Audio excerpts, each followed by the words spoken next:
भुजाबो से जुगल प्रीति।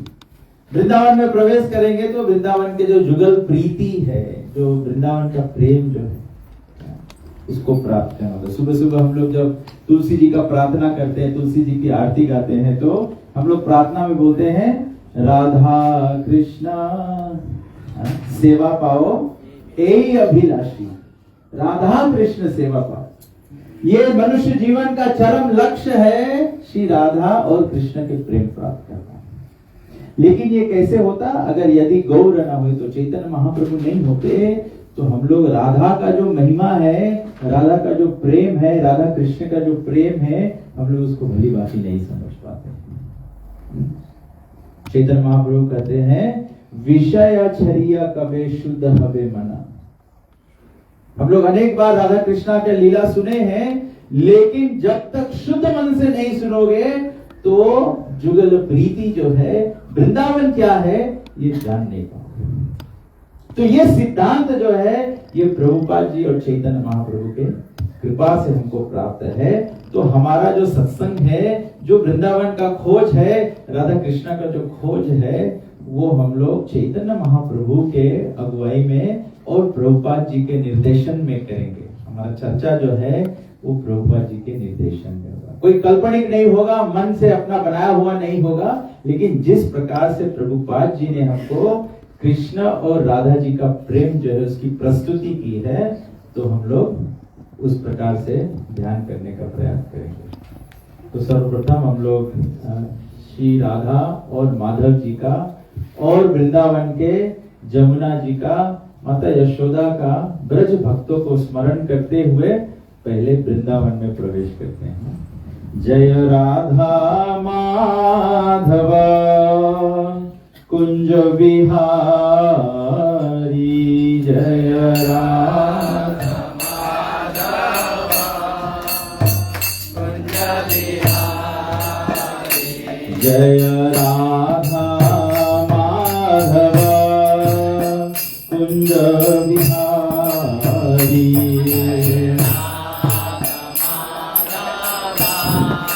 भगवान से प्रार्थना करेंगे विजय जो है वृंदावन में लगे। जय गोपी जनावल्लभ गिरिवरधारी,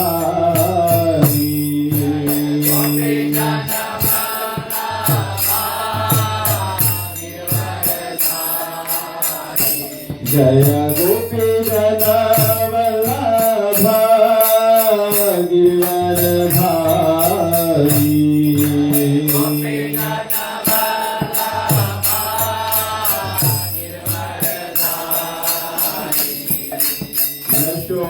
यशोदानंदन ब्रज जनरंजन,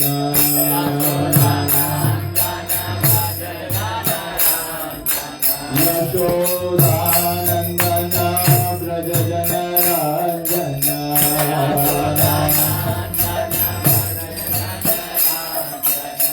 यमुना तीरा वनचारी,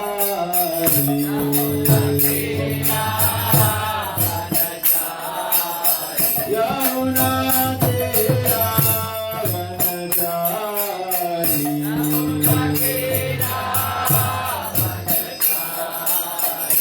जय राधा माधव कुंज बिहारी,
Divine Grace, ऐसी भक्ति वेदांत स्वामी श्रील प्रभुपाद की जय। इस्कॉन बीबीडी फाउंडराचार्य श्रील प्रभुपाद की जय। इस्कॉन गुरु वृंद की जय। श्री गुरु परंपरा की जय। गंगामयी जमुनामयी की जय। भक्ति देवी तुलसी महारानी की जय। नामाचार्य श्रील हरदास ठाकुर की जय। प्रेम से कहो श्री कृष्ण चैतन्य प्रभु नित्यानंद श्री अद्वैत गदाधर शिवासदि गौर भक्त वृंद की जय। श्री गौर निताय भगवान की जय। श्री राधा कृष्ण गोप गोपीनाथ श्याम कुंड राधा कुंड गिरि गोवर्धन की जय। श्री राधा कृष्ण भगवान की जय। श्री वृंदावन धाम की जय। निताय गौर प्रेमानंदे हरि हरि बोल।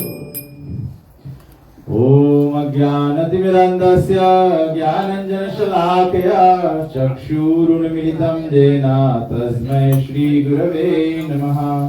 श्रीचैतन्य मनोभीष्टं स्थापितं जन स्वयं रूप कदा मह्यं ददाति स्वापदान्तिकम्। वन्देऽहं श्रीगुरु श्रीयुतपदकमलं श्रीगुरुन् वैष्णवंश्च श्रीरूपं साग्रजातं सहगण रघुनाथान्वितं तं सजीवं साद्वैतं सावधूतं परिजन सहितं श्रीकृष्ण चैतन्य देवं श्रीराधा कृष्ण पादान् सहगण ललिता श्री विशाखान्वितं च। हे कृष्ण करुणा सिंधु दीनबंधु जगत्पते गोपेश गोपिका कांत राधा कांत नमस्तुते। तप्त कंचन गौरंगी राधे वृंदावनेश्वरी वृषभानुसुते देवी प्रणमामि हरि प्रिये। वाञ्छा कल्पतरुभ्यश्च कृपा सिन्धुभ्यैव च पतितानं पावनेभ्यो वैष्णवेभ्यो नमो नमः। नमः ओम विष्णुपादाय कृष्णप्रेष्ठाय भूतले श्रीमते भक्ति वेदांत स्वामिनिति नामिने। नमस्ते सरस्वती देवे गौरवाणी प्रचारिणे निर्विशेष शून्यवादे पासादेशकारिणे। जय श्री कृष्ण चैतन्य प्रभु नित्यानंद श्री अद्वैत गदाधर शिवासदि गौर भक्त वृंद। हरे कृष्णा कृष्णा कृष्णा हरे हरे हरे राम राम राम हरे हरे। हरे कृष्णा कृष्णा कृष्णा हरे हरे हरे राम राम राम हरे हरे। हरे कृष्णा कृष्णा कृष्णा हरे हरे हरे राम राम राम हरे हरे। ओम नमो भगवते वासुदेवाय। ओम नमो भगवते वासुदेवाय। ओम नमो भगवते वासुदेवाय।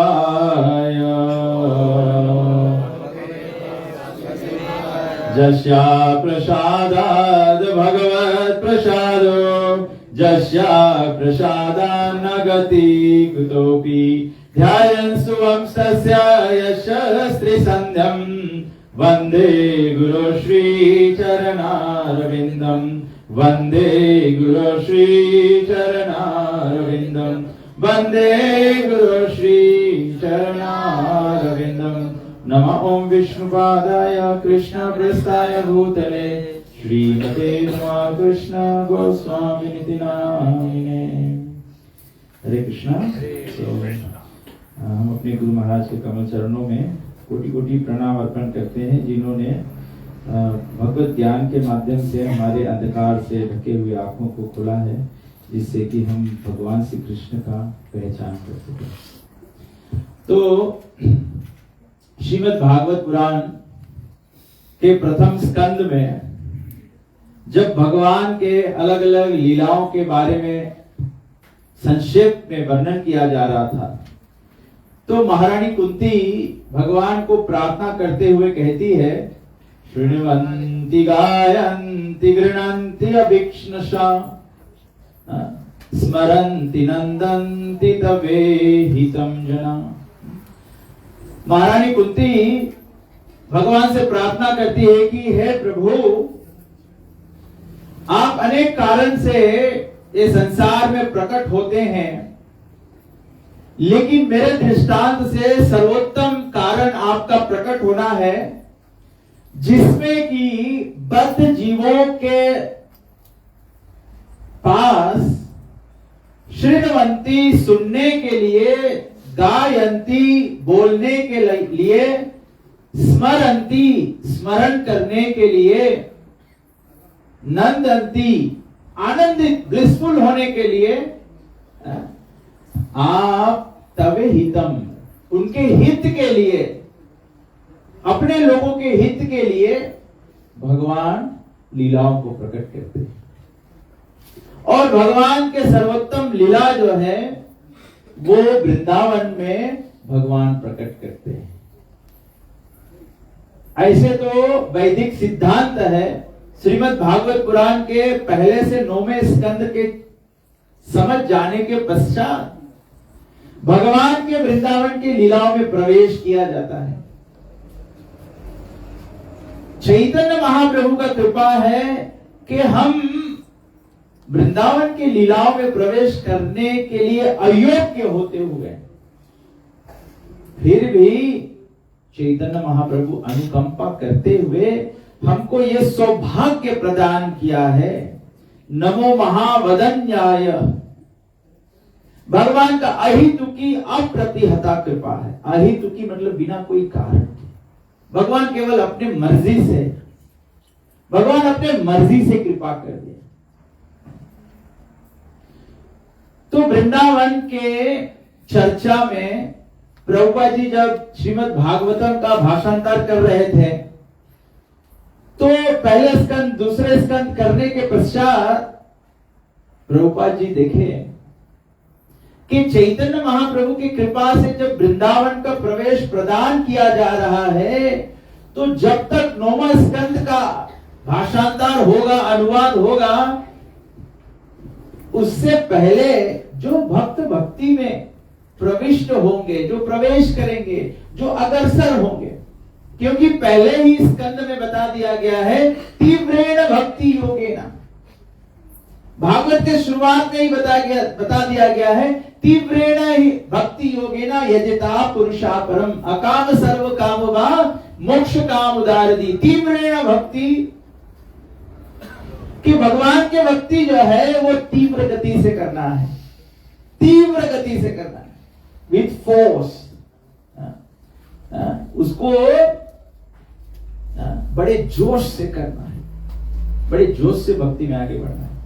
और ये कैसे हम लोग बढ़ेंगे, बताया गया है कि जब हम राधा कृष्ण सेवा पाओ ये अभिलाष, हम लोग ऐसी प्रार्थना करते हैं। चैतन्य महाप्रभु यही प्रार्थना किए थे। चैतन्य महाप्रभु के प्राकट लीलाओं का वर्णन देखा जाए तो चैतन्य महाप्रभु जब नवद्वीप में प्रकट हुए, नवद्वीप में महाप्रभु के लीला जब शुरू हुए, तो चैतन्य महाप्रभु भी गोपी गोपी गोपी वृंदावन के भाव में कृष्ण को ढूंढ रहे थे।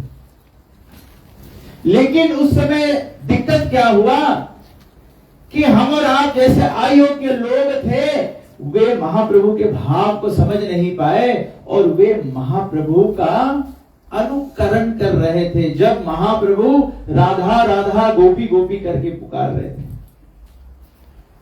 तो महाप्रभु ने चिंतन किया, चैतन्य महाप्रभु चिंतन किए कि जब आम लोग अयोग्य हैं, वे राधा भाव को समझ नहीं पाएंगे, गोपियों के भाव को समझ नहीं पाएंगे। जब चैतन्य महाप्रभु बोले गोपी भरते हो पद कमले और दास दास अनुदास, तो लोग अयोग्य होते हुए गोपी भाव का मतलब समझ बैठे कि हम भी गोपियों की तरह श्रृंगार करके जैसे गोपियां आत्मसमर्पित हो रही हैं वैसे हम लोग हो जाएंगे। लेकिन गोपियों का भाव था कि केवल एकमात्र कृष्ण, दूसरा कुछ ही भी नहीं। तो श्रील प्रभुपाद जी ने श्रीमद् भागवत के 10वें स्कंद जो भगवान श्री कृष्ण की लीला थे उसकी प्रस्तुति पहले ही कर दी। और ये जो प्रभुपाद जी की प्रस्तुति है 10वें स्कंद का, मैं तो यही कहूंगा ये लाजवाब है। क्या प्रभुपाद जी हमको कृष्ण प्रदान करते हैं, एक अयोग्य व्यक्ति भी कृष्ण को ग्रहण कर सकता है, ये प्रभुपाद जी की खूबी है। तो जब यहाँ पे ये अनुष्ठान किया गया कि हम लोग वृंदावन की यात्रा करें, अर्थात वृंदावन के लीलाओं में प्रवेश करें, तो स्वाभाविक है हमारे गौड़िया वैष्णव, हम प्रभुपाद जी के अनुयायी, हम लोग सीधे ही प्रभुपाद जी जो कृष्ण बुक लिखे, Krishna the supreme personality of God है, उसके माध्यम से ही वृंदावन में प्रवेश पाते हैं। तो बताया गया है, प्रभुपाद जी लिखते हैं, वृंदावन जो है वो सब समय कृष्ण के भावना में समाविष्ट होता है। हम और आप वृंदावन में वास करते हैं। वृंदावन की खूबी क्या है? वृंदावन में कभी कभी हम लोग देखते हैं लोग टी शर्ट पहनते हैं, I lost my heart in Vrindavan. Vrindavan में खो जाना है। वृंदावन में खो जाना मतलब कृष्ण में रम जाना। वृंदावन रम्य स्थान, वृंदावन जो है वो रम्य स्थान है, जैसे कोई व्यक्ति रम जाता है, इसीलिए वृंदावन में सब केवल कृष्ण में रमे हुए हैं। तो प्रभुपाद जी समझाते हैं कि कृष्ण भावना में कैसे हुआ जाता है। कृष्ण का भावना क्या है? कृष्ण का भावना क्या है? कृष्ण का भावना है कि कृष्ण ही सभी को पालन पोषण करने वाले।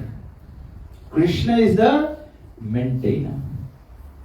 जो भी आप कृष्ण कथा के माध्यम से, प्रभुपाद जी लिखते हैं कि कृष्ण कथा ही एकमात्र उपाय है बद्ध जीवों को ये संसार के बंधन से छूटना।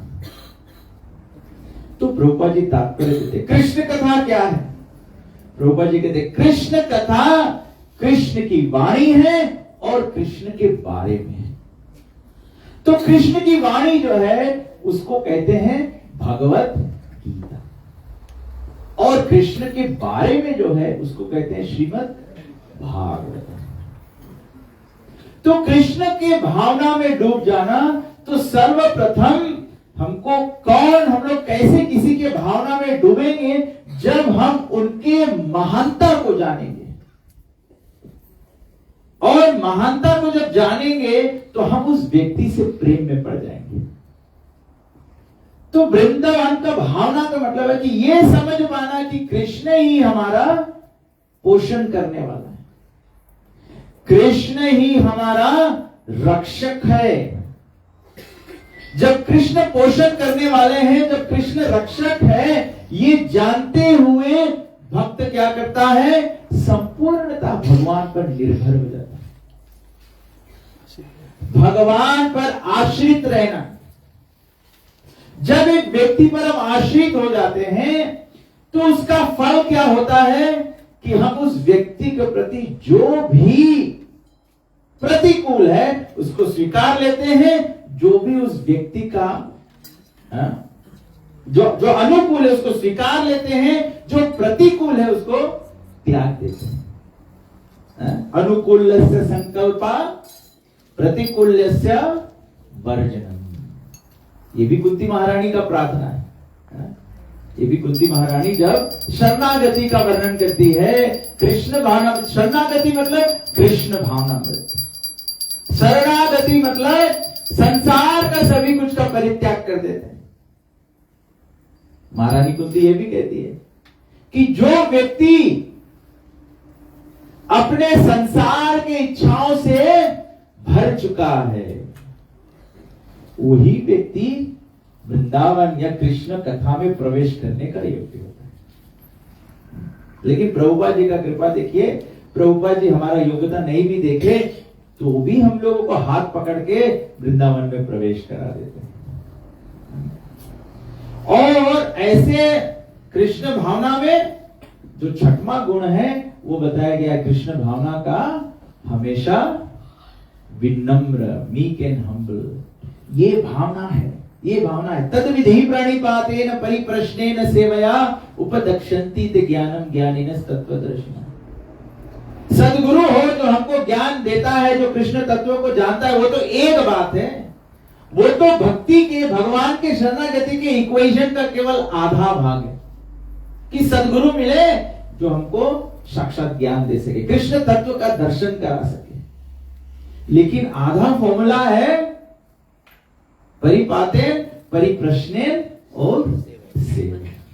जो परिपातेन परिप्रश्नेन और सेवया का भाव स्वीकार करता है, विनम्र से, वो कृष्ण तत्व में प्रवेश कर सकता है, वो राधा के भाव में प्रवेश कर सकता है। चैतन्य महाप्रभु ये हमको, हमारे लिए संभव कर दिया।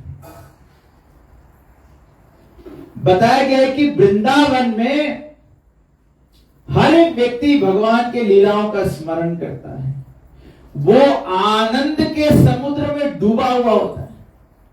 जो आनंद के समुद्र में डूबा हुआ होता है उसके लिए संसार का कोई स्मरण ही नहीं बचा रहता है, उसको संसार स्मरण भी नहीं होता है।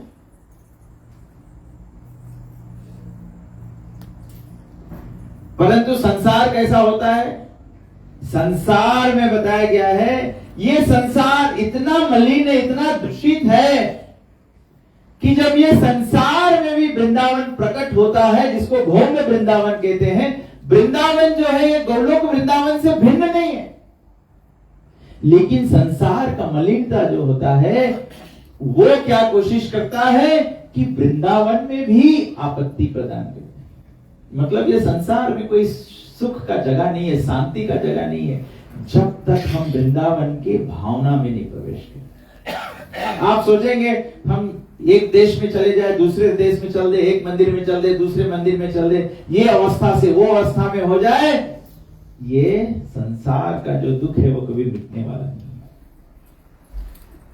आप जहां भी रहो, जैसे भी रहो, वृंदावन के भावना में रहो, कृष्ण के भावना में। इसीलिए तो प्रभुपाद जी ने कहा है अंतरराष्ट्रीय कृष्ण भावना अमृत संग, सदैव संग में रहना है और अमृत में रहना है। तमसो मां मृत्यु गम्या, अमृत में, अमृत के इटर्नल लाइफ की अवस्था में रहना है, और ये अमृत अवस्था प्राप्त होगा कृष्ण भावना से। अंतरराष्ट्रीय, जैसे यूनाइटेड नेशंस इंटरनेशनल लॉज बनाता है, इंटरनेशनल कन्वेंशंस को एक देश साइन करता है तो वो ऑब्लिगेटेड हो जाता है।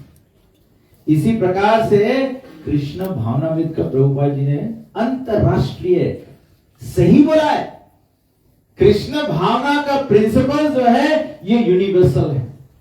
आज सुबह सुबह हम लोग भागवत पुराण के पहले स्कंद के 3 अध्याय के 25वां श्लोक में, आखिरी श्लोक में चर्चा किए थे, और प्रभुपाद जी लिखते हैं कि वास्तविकता में जब एक बद्ध जीव के हृदय में भगवान के प्रति द्वेष उत्पन्न हो जाता है, तो द्वेष के वशीभूत जो बद्ध जीव है वो भगवान के बताए हुए सिद्धांत अर्थात मार्ग को यथारूप नहीं पालन करना चाहता। वो क्या करता है? खुद का नियम बनाता है या खुद का धर्म बनाता है। प्रभुपाद जी तात्पर्य में आप पढ़िए 2:3-25 प्रभुपाद जी लिखे हैं तात्पर्य में कि हम लोग रेगुलेटिव प्रिंसिपल्स का 24 के पॉकेट में प्रभुपाद जी लिखे हैं कि हम लोग जो धर्म के रेगुलेटिव प्रिंसिपल्स है उसको ट्विक और टर्न करते हैं so that we can create something new. इसीलिए ये समझ में आए कि पूरा संसार भले ही कृष्ण के भक्ति के लिए चाह कर रहा है, अलग अलग प्रयत्न कर रहा है, अलग अलग प्रयास कर रहा है कृष्ण भक्ति में, लेकिन सफलता सभी के हाथ में नहीं लगता। क्योंकि अगर धर्माम तो साक्षात भगवत प्रणीतम, जिस प्रकार से भगवान ने प्रस्तुति दी है, जिस तरह से भगवान ने भगवत प्राप्ति के नियमों को या उपदेशों को दिया है, उस प्रकार से नहीं स्वीकारेंगे तो वृंदावन में कैसे प्रवेश करेंगे। बताया गया है वृंदावन जो है ये भक्ति का वन है, आध्यात्मिक गौलोक धाम का विस्तार है, और वृंदावन वो चमत्कारी स्थान है जहां आज भी सेवा कुंज में भगवान श्री कृष्ण नित्य अपने उत्तम प्रेमी भक्तों के संग में क्रीड़ा लीला करने के लिए आज भी आते हैं।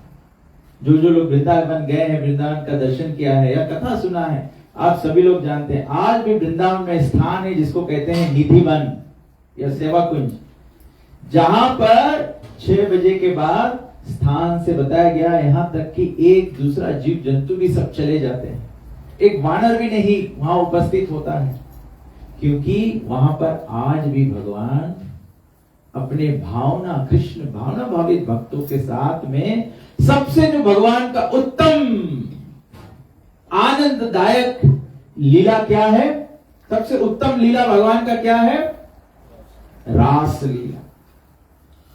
और वही रास लीला चैतन्य महाप्रभु लाके हमको प्रदान किया, किस प्रकार से,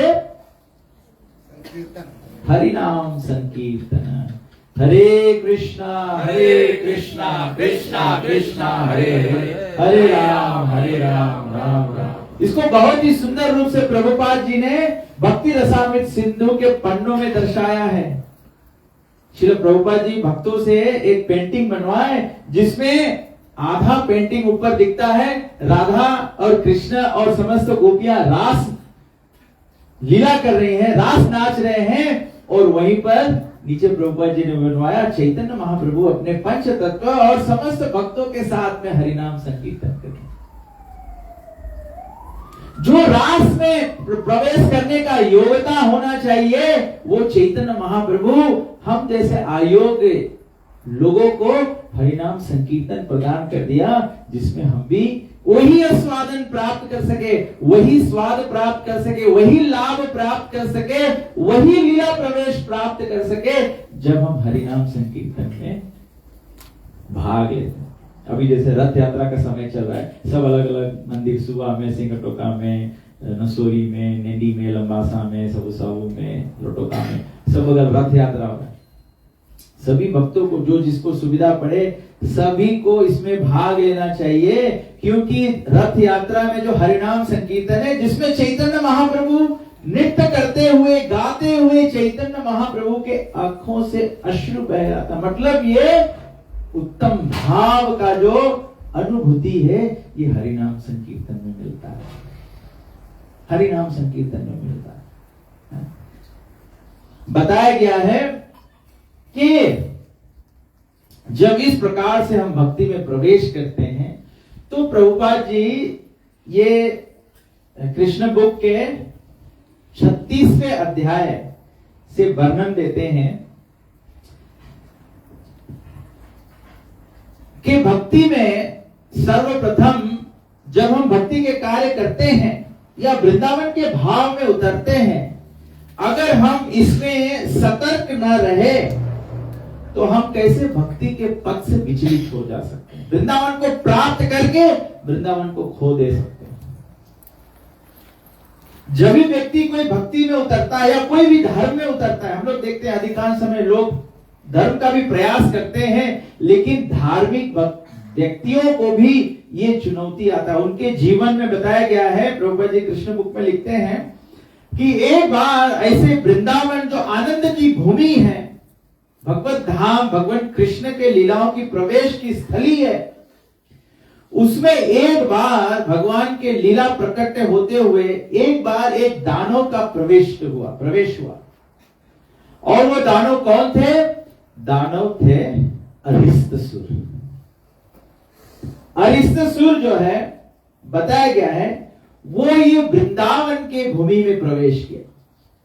हमारा जो भक्ति का स्थिति है, ये जो सत्संग है, ये वृंदावन है। जो भक्ति के जो कार्य है, ये वृंदावन के कार्य है। भक्त सब यही करते हैं। क्या करते हैं? कृष्ण भावना को जागृत कर रहे हैं। जब हम कृष्ण भावना को जागृत करने का प्रयास करते हैं, तो बताया गया भक्ति के गांव में, ये भक्ति के क्षेत्र में अरिस्तसुर का आगमन होता है।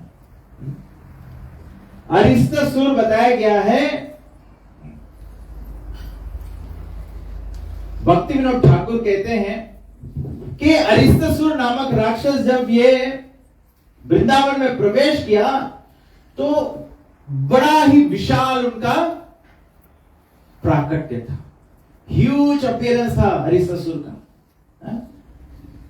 बताया गया उनका विशाल शरीर था और बहुत ही विशाल उनके सिंग थे। आचार्य जन समझाते हैं, और इस प्रकार से वो अपने खुरों से, बैल का खुर होता है, उससे वो भूमि को उछेल रहा था।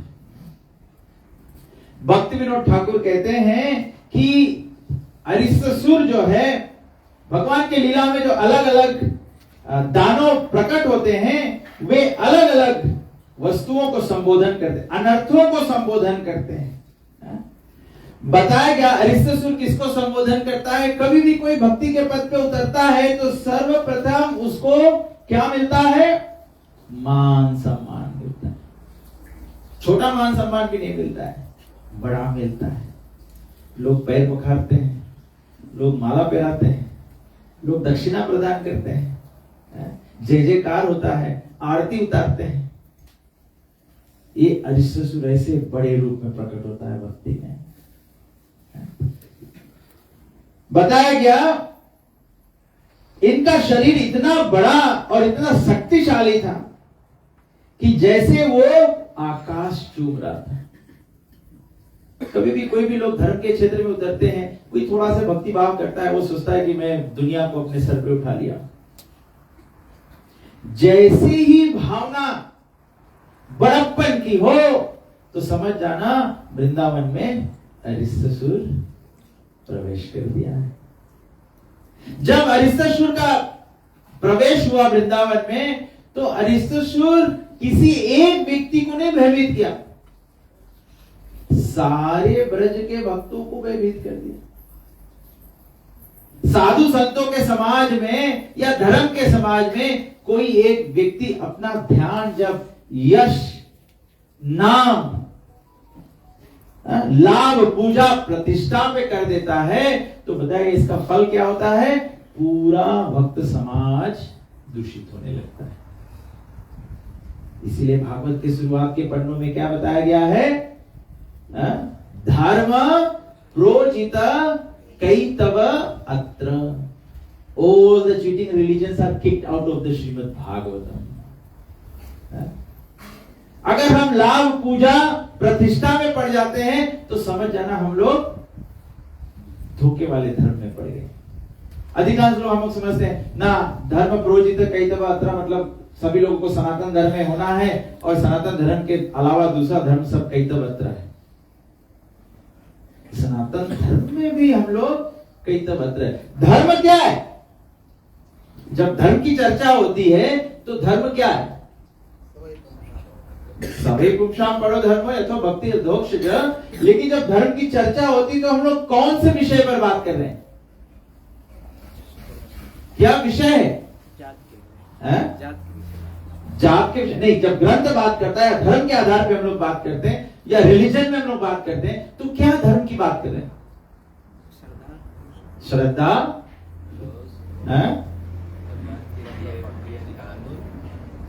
क्या बोला प्रभु जी? भगवान के दिया गया कानून, भगवान के दिया हुआ कानून। और कोई थोड़ा गहरा, थोड़ा और गहरा जाए। वृंदावन में प्रवेश करना है ना, वृंदावन में गहरा में जाना पड़ेगा।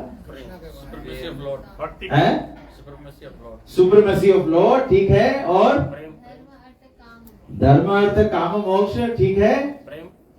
प्रेम, ठीक है। भगवत प्राप्ति, ठीक है। जब धर्म की चर्चा हो रही है तो हम आत्म धर्म की बात कर रहे हैं।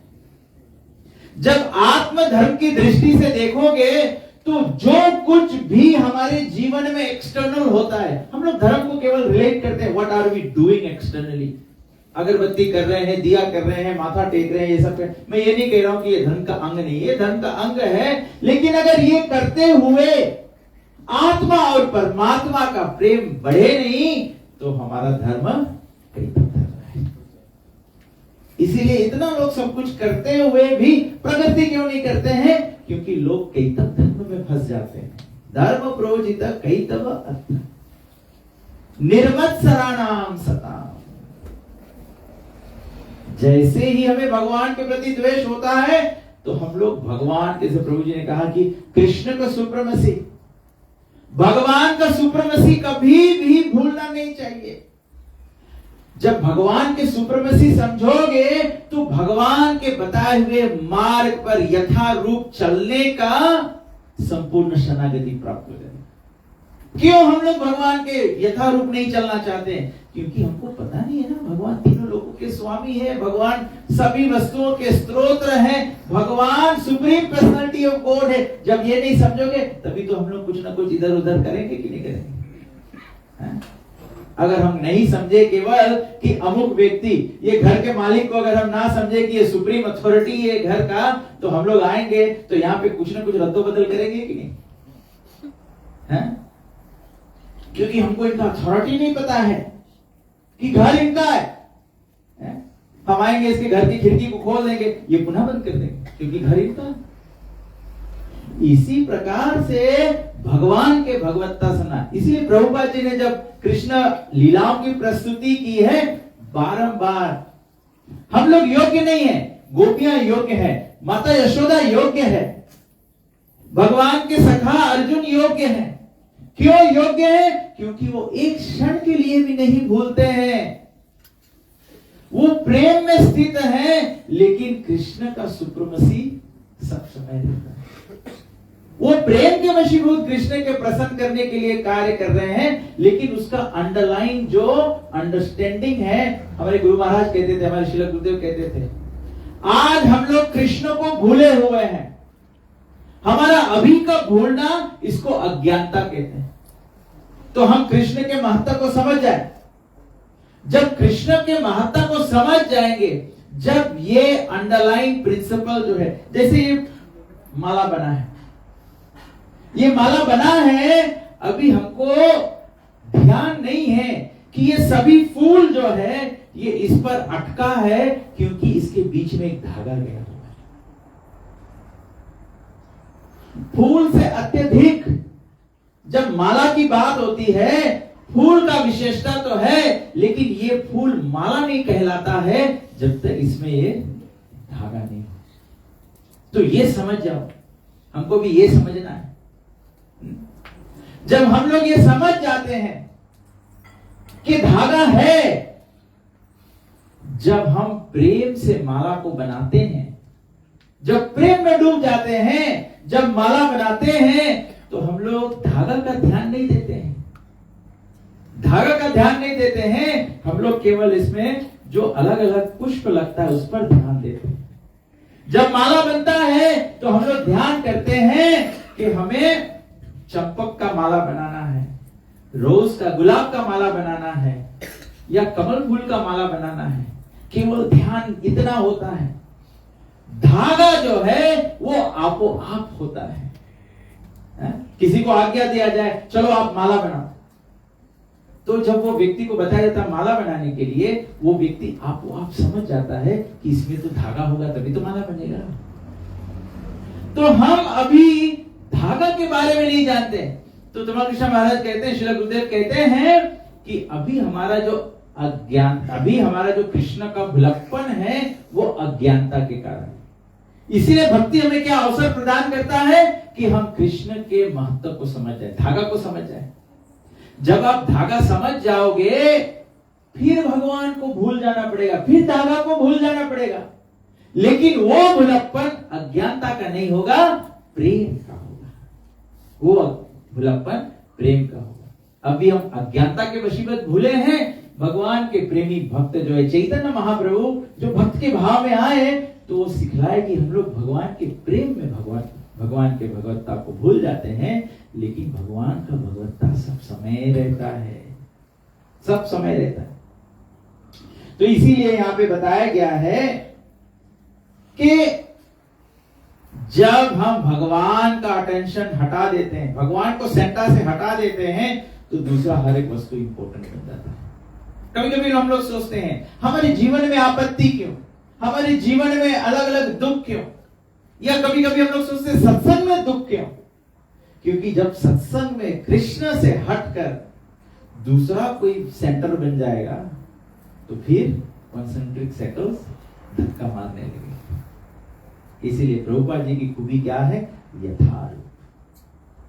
यथारूप दे प्रदान किए प्रभुपाद जी। बताया गया है कि जैसे ही अरिष्टासुर का प्रवेश हुआ वृंदावन में, बताया गया कि सभी वृंदावन के जो ब्रज के वासी थे वे सब रोने लगे। आज हम लोग के ऊपर दुख आता है, हम लोग रोते हैं, तो हम लोग बोलते हैं कृष्ण क्यों? We ask Krishna why? हम लोग भगवान को क्यों? ब्रज के भक्त जब उन पर आपत्ति आता है तो वे सब दौड़ते हैं कृष्ण के शरण में। कृष्णा कृष्णा कृष्णा, प्रभुपाद जी बताए कृष्णा कृष्णा कृष्णा कृष्णा कृष्ण कृष्ण पाहि मां। कृष्ण के शरण में रक्षा के लिए जाते हैं। ये भक्ति का भाव है। ये एक नए भक्त का होना चाहिए, एक प्रैक्टिसिंग डिवोटी का होना चाहिए, एक उत्तम अधिकारी भक्त का भी यही होता है। The power of prayers, the power of prayers.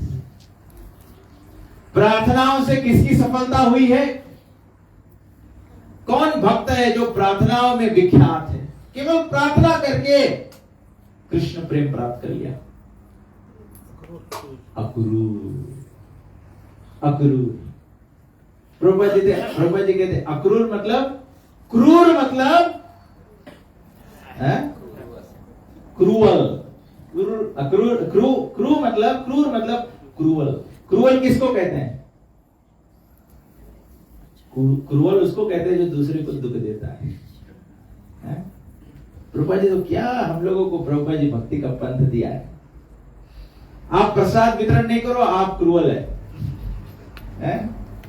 आप हरिनाम संकीर्तन का वितरण मत करो, लोगों तक बद्ध जीवन तक उद्धार का मार्ग नहीं प्रदान करो, यू आर क्रूअल। ये क्रूर व्यक्ति का होता है। You are not happy to help others, you are cruel. You don't become happy by seeing others, you are cruel.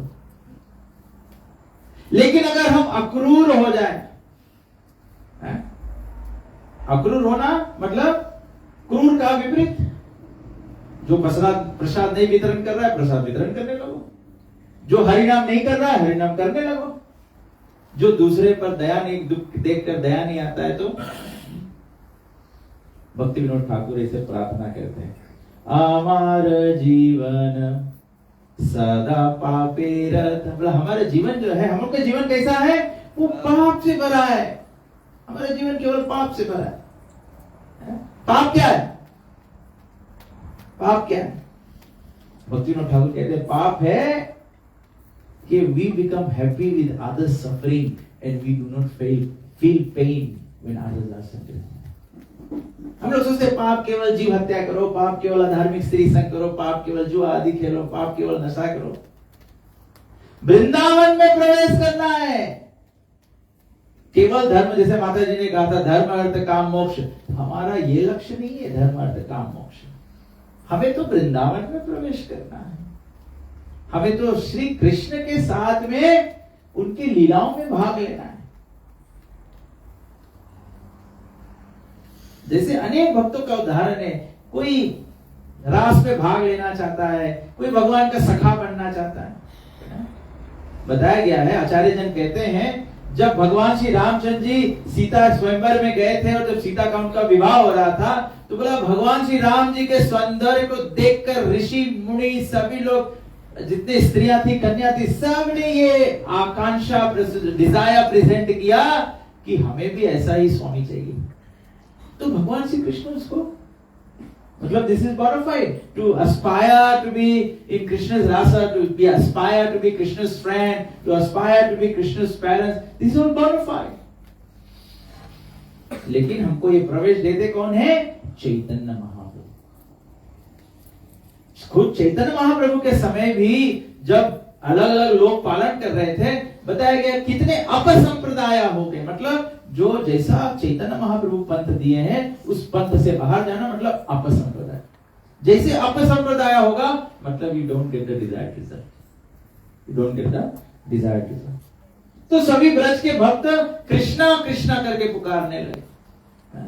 Prabhupada ji कहते हैं ये एक हम लोग का चिन्ह हो सकता है। आप कृष्ण भावना का अभ्यास कर रहे हो, जब आपके ऊपर कोई दुर्घटना हो या कोई आपत्ति आए, दुख आए, तो आप अपना परिचय खुद ही कर लो, क्या कृष्ण याद आते हैं कि नहीं? मानो आपको कोई ठोकर लग जाए, अगर मुख से ठोकर लगते ही मुख से निकल जाए हे कृष्णा, ओ कृष्णा। कभी कभी हमारे भक्तों को कोई बुरा समाचार मिले तो भक्त फोन में क्या होता है? ओ कृष्णा। मतलब हमारा चेतना जो है वो कृष्ण भावना भावित हो रहा है। And this should give you confidence and happiness that you are progressing in Krishna consciousness। ये भक्ति का जो मार्ग है ये एक पाठशाला की तरह है। We must make progress। We must make progress। You cannot be repeating। अब ये मत सोचना आजकल सभी लोग सरकार की तरह सोच रहे हैं। वो अभी मैंने उस दिन न्यूज में देखा, बोला जो शिक्षा मंत्री है वो विचार कर रहा है कि लोगों को, बच्चों को पुराना सरकार कर दिया, सब बच्चे फॉर्म 6 तक पढ़ते जाओ। ये तो कई तो धर्म का धंधा हो गया ना। आप योग्य हो नहीं योग्य हो, सब लोग केवल आगे बढ़ते जाओ। ऐसे थोड़ी हो सकता है, ऐसे थोड़ी हो सकता है। अगर हम सभी लोगों को केवल आगे बढ़ाते चल दिया ऐसे बिना शिक्षण के, बिना योग्यता के, तो क्या होगा? हमारा हाल महाराज त्रिशंकु जैसा हो जाएगा, महाराज विश्वामित्र की तरह हो जाएगा। विश्वामित्र वशिष्ठ मुनि से चुनौती ले लिया कि मुझे भी ब्रह्म ऋषि बनना है। अपने शक्ति के प्रभाव से त्रिशंकु महाराज एक राजा थे जिसका कोई पुण्य नहीं था, लेकिन जबरदस्ती विश्वामित्र मुनि उसको स्वर्ग में बिठाना चाहते थे। उसके पीछे अपना पुण्य भी लगा दिया, उसके पीछे अपना पुण्य भी लगा दिया, हर एक बार अपना पुण्य लगा दिया, खुद पुण्य क्षीण हो गए और विश्वामित्र की बराबरी कर ही नहीं पाते। भक्ति का प्रकृति हमको खुद ही, दूसरे का नहीं। मैं नहीं कह रहा हूं कि आप हमेशा के, मैं जो कथा बोल रहा हूं मैं अपने ऊपर लागू करके बोल रहा हूं। जब मैं ध्यान करता हूं, जब मैं इस पर चर्चा करता हूं, तो मेरे मन में यह विचार आता है कि क्या मैं इसमें प्रगति कर रहा हूं कि मैं अपना चर्चा कर रहा हूं, इसमें लाभ सभी लोग उठा सकते हैं।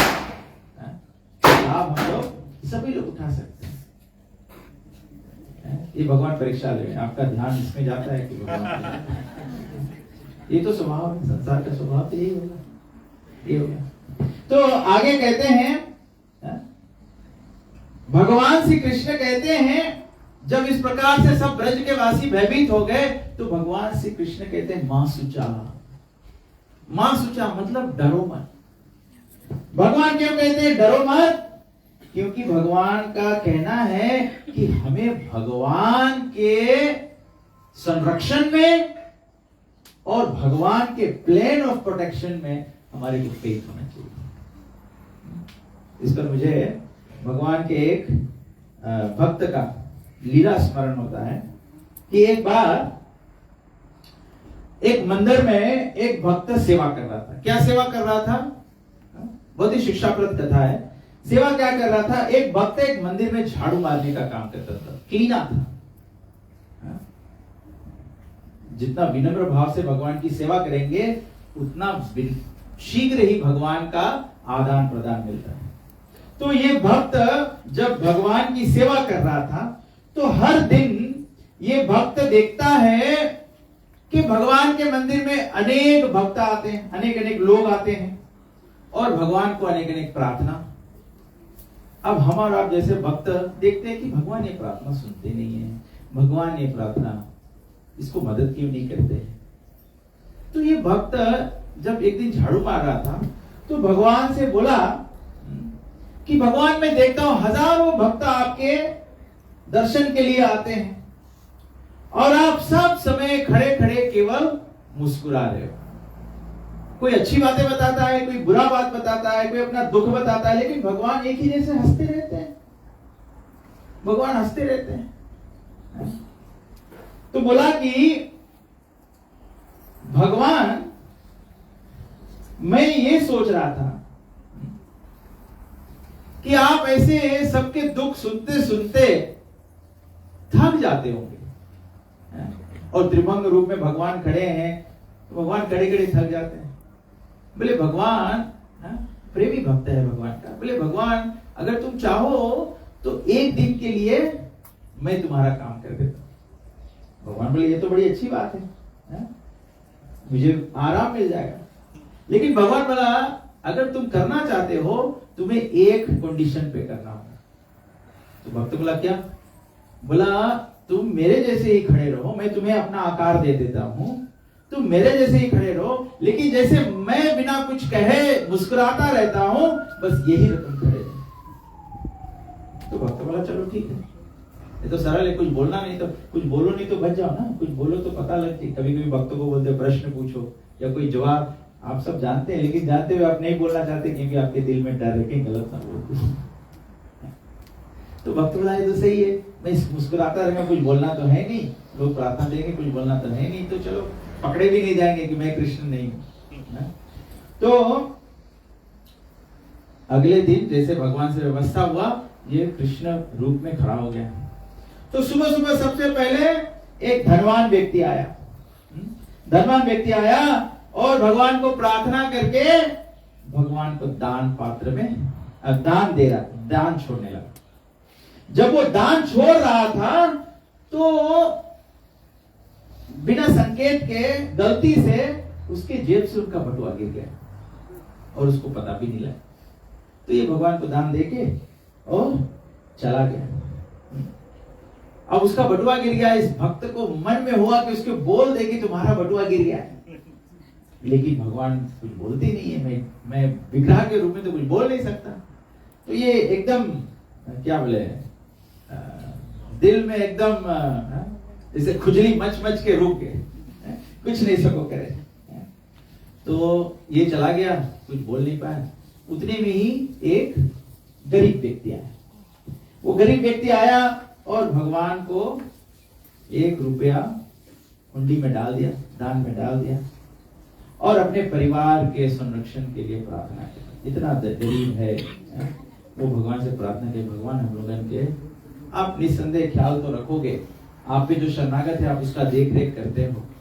भगवान मुझे ये प्रार्थना बोलना नहीं चाहिए, लेकिन आप भगवान बोलते हो आकाम सर्व काम हुआ, जो भी प्रार्थना भगवान आप ही को करे और किसको जाके बोले। तो ऐसे प्रार्थना करके और जब आंखों को खोला तो उन्होंने देखा सामने बटुआ पड़ा है। उन्होंने देखा सामने बटुआ पड़ा है, बोले भगवान मेरा प्रार्थना सुन लिया, भगवान मेरा प्रार्थना सुन लिया। तो वो बटुए को उठाकर और चला गया, क्योंकि वो तो माना भगवान के आशीर्वाद। ये व्यक्ति बोलना चाहता है कि तुम्हारा बटुआ नहीं है, ये दूसरे व्यक्ति का है, लेकिन बोल नहीं सकता क्योंकि भगवान को वचन दिया। तो उतने में जब ये चला गया तो फिर उतने में एक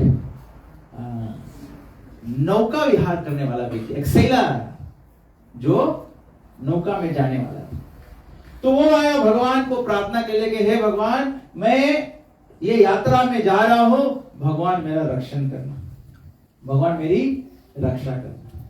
जब वो प्रार्थना बोल ही रहा था उसी समय वो धनवान व्यक्ति वापस आया और उसके साथ में पुलिस भी आई। वो पुलिस लेकर आया और बोला कि देखा कि जहां पर ये यही खड़ा होकर प्रार्थना कर रहा था, तो बोला मैं यही प्रार्थना करा, उसके बाद में मेरा बटुआ नहीं मिला है, तो बटुआ यही गिरा होगा और यही व्यक्ति ने ले लिया। तो ये नाइक बोलता है नहीं मेरे पास तो नहीं है, मैंने नहीं लिया। तो धनवान व्यक्ति बोलता है ये झूठ बोल रहा है, इन्होंने बटुए को लुप्त कर दिया है, छिपा दिया है यही। और पुलिस को बोला इसको पकड़ के थाने ले चलो। तो जैसे इसको पुलिस पकड़ के थाने ले जा रहा था, तो ये व्यक्ति, ये डीटी जो था, ये भक्त जो था, वो अपने आप को इतना अन्याय रोक नहीं पाया। वो बोला कि गलती इस व्यक्ति का नहीं, ये तो केवल प्रार्थना कर रहा था, बटुआ तो गरीब व्यक्ति ले गया, आपका गिर गया। तो फिर वो सेला को छोड़ दिया, वो गरीब व्यक्ति को ढूंढने चले। तो ये भक्त बड़ा प्रसन्न हो गया कि देखो कितना सुंदर न्याय किया, आज एक व्यक्ति को गलत दंड प्राप्त करने से मैंने बचा लिया। तो भगवान विश्राम करके आए। जब भगवान विश्राम करके आए, बोला अरे मेरे भक्त कैसे हो? भक्त बहुत ही प्रसन्न था, स्माइल कर रहा था, केवल डीटी रूप में। आप तो सचमुच में स्माइल कर रहा था क्योंकि मैंने अच्छा काम कर दिया। तो भगवान को एकदम व्याकुलता से बताता है कि भगवान ऐसा ऐसा घटना हुआ और मैंने इस प्रकार से प्रॉब्लम सॉल्व कर दिया। भगवान बोला हे मूर्ख, तुमने मेरा जो प्लेन था उसमें तुम्हारे को श्रद्धा नहीं। बोला अरे भगवान कैसे श्रद्धा नहीं है? तो भगवान कहते हैं कि जो धनवान व्यक्ति आया था, जो हमें दान देने का प्रयास कर रहा था, मेरा प्लान था कि उसका बटुआ गिर जाए, क्योंकि जो धन था उसके बटुए में वो चोरी था, वो सही रूप से कमाया हुआ नहीं था, वो बेईमानी का धन था। इसलिए भगवान चाहते थे कि वो नहीं, भगवान चाहते थे ऐसे। प्रभुपाद जी कभी कभी प्रभुपाद जी बोलते हैं कोई मुझे दान ला के देता, मैं दोनों हाथों से ले लेता हूँ। मायावादी बोलता मैं पैसा छूता नहीं। प्रभुपाद जी बोला मैं दोनों हाथों से ले लेता हूँ, भगवान की सेवा में लगाता हूँ।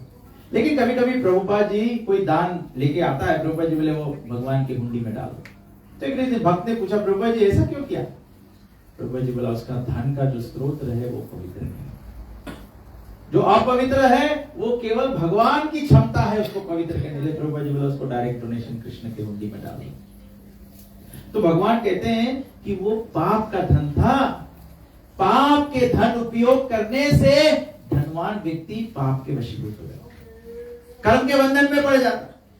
तो भगवान का मैं उसको उससे बचाना चाहता था।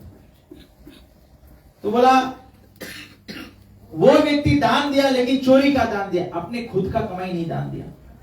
जो गरीब व्यक्ति आया था उसके खुद के कमाई का 1 रुपया था और उसको उन्होंने सर्वोत्तम भगवान को शरणागत, दैट वाज कंप्लीट सरेंडर। उनका 1 ही रुपया था, वही दे दिया। मतलब भगवान चाहते क्या है? सर्वधर्मान् परित्यज्य माम् एकं शरणं व्रज। भगवान वांट्स 100%। मैं जब चिंतन कर रहा था कि हम लोग वृंदावन में प्रवेश करेंगे, तो ये ज्ञान की बात आती है कि वृंदावन में प्रवेश बिना संपूर्ण शरणागति का नहीं होता है। तो हम और आप भक्ति का मार्ग कर रहे हैं, we are practising devotees, we have to have a plan to completely surrender to Krishna. Everyone has to have a plan. सभी के जीवन में प्लान है। अभी आप युवा है, आप बच्चे हैं, आप पढ़ लिख रहे हैं, लेकिन जो युवा है, जो नौकरी चाकरी कर रहा है, घर द्वार घर गृहस्थी बना रहा है, बनाना मना नहीं है, लेकिन you must have a plan, you must have a daivi varnashrama plan. You must aim for retirement at 50-55। मैं 50 का मतलब 55 और to by time 5 more years। मैं सोच रहा हूँ महाराज वो कथा बता रहे थे, महाराज थोड़ा सा समय, नारद को कहते भगवान थोड़ा सा समय दे दे नारद जी, मैं भगवान के नाम जाने के लिए तैयार हूँ। ये हमारा संसार का दृष्टि है, इस प्रकार से हम लोग सोचते हैं। तो भगवान बोला कि ये भगवान, इसका पास एक ही था, वो संपूर्ण शरणागत था। तो संपूर्ण शरणागत का देखरेख करना मेरा कर्तव्य है। भगवान बोला इसीलिए मैं चाहता था कि वो धन उसको प्राप्त हो, वो धन उसको प्राप्त हो जाए। और तो बोला भगवान धन उसको प्राप्त हो गया, लेकिन जो नाइक व्यक्ति था उसको क्यों? तो भगवान बोला क्योंकि ये नाइक व्यक्ति आज अगर जहाज से जाता तो समुद्र में तूफान आने वाला है और वो जहाज में डूब जाएगा। भगवान बोला मेरा मास्टर प्लान था कि रिच मैन को कर्मों से बचाए, दरिद्र को भगवान उसको प्रोवाइड कराए। भगवान कहते हैं अनन्य चिंतयन्तु माम ये जन परिपासते तेषां वियुक्तानां योगक्षेमं वहाम्यहम्। जो भगवान से युक्त रहेगा भगवान उसको प्रोवाइड करेंगे। भगवान कहते हैं मैं उसको प्रोवाइड करना चाहता था और मैं नाइक को मृत्यु से बचाना चाहता था, लेकिन तुमने लबलब करके बटुआ वापस धनवान के पास, कर्म बंधन में पड़ गया।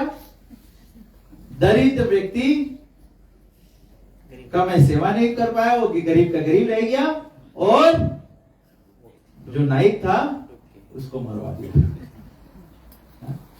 तो प्रभुपाद जी कहते हैं कि भक्ति का मतलब है, शरणागति का मतलब है टू मेक वंस प्लान या इंटरेस्ट वन विद कृष्ण। भगवान या ब्रज के भक्तों को कहते हैं डरो मत मां सुचा। भगवान सभी के लिए, हम लोग जितने लोग यहाँ बैठे हैं, भगवान has a master plan for us. जैसे हम लोग विदेश जाते हैं ना, बोलते वो शहर का मास्टर प्लान, डेवलपमेंट प्लान था, इसीलिए आज वहां का शहर ऐसे है और हम लोग के पीकी में शहर तो घर काट के रास्ता बनाना पड़ता है। तो कोई प्लानिंग नहीं किया, मतलब हमारा मास्टर प्लानिंग नहीं हुआ है। मास्टर प्लानिंग भगवान करते हैं। आज हम लोग यहाँ पर बैठे हैं, आज हम लोग यहाँ सत्संग में बैठे हैं। मैं सोच रहा हूँ गुरुस्मरणा माता जी आई है, मैं तुलसी को देखा, मैं सोचा यही लोग कैसे आ गए। ये भगवान का मास्टर प्लान है, ये भगवान का मास्टर प्लान। मैं आज जहां पे आया तो मैं सोच रहा था हम लोग वृंदावन की कथा करने वाले हैं, जगन्नाथ जी क्यों पहले आके बैठ गए? वृंदावन में जगन्नाथ थोड़ी होते हैं? लेकिन फिर मुझे स्मरण हुआ जगन्नाथ जी को जब वापस खींच के गोपियां ले जा रही तो वृंदावन, रथ यात्रा वृंदावन ही का तो उत्सव है। जगन्नाथ जी को, कृष्ण को वापस वृंदावन ले जाना। तो अब मुझे समझ में आ रहा है क्यों जगन्नाथ जी आके बैठ गए, क्योंकि जगन्नाथ जी को पहले से पता है हम लोग क्या चर्चा करने वाले हैं, वृंदावन में कैसे जाएं। तो वृंदावन में तो जगन्नाथ भी जाना चाहते हैं ना, द्वारकाधीश द्वारका में जगन्नाथ स्वरूप धारण ही कैसे किया है। जब ब्रज के भक्तों का चर्चा सुना तो भगवान ये करुणामय रूप धारण कर लिया, बड़ी बड़ी आंखें और भुजाओं को खोल दिया कि सभी लोग मेरे शरण में आ जाओ। ये कैसे संभव है? ब्रज भक्तों के माध्यम से ब्रज भक्त भगवान को ऐसा करा दिया। ब्रज के भक्त में ये शक्ति है, इसीलिए प्रभुपाद जी को कृष्ण बुक दे दिया, ज्ञान सहित दे दिया कि हम लोग ब्रज के लीलाओं में प्रवेश कर सके। फिर आगे बताते हैं कि इस प्रकार से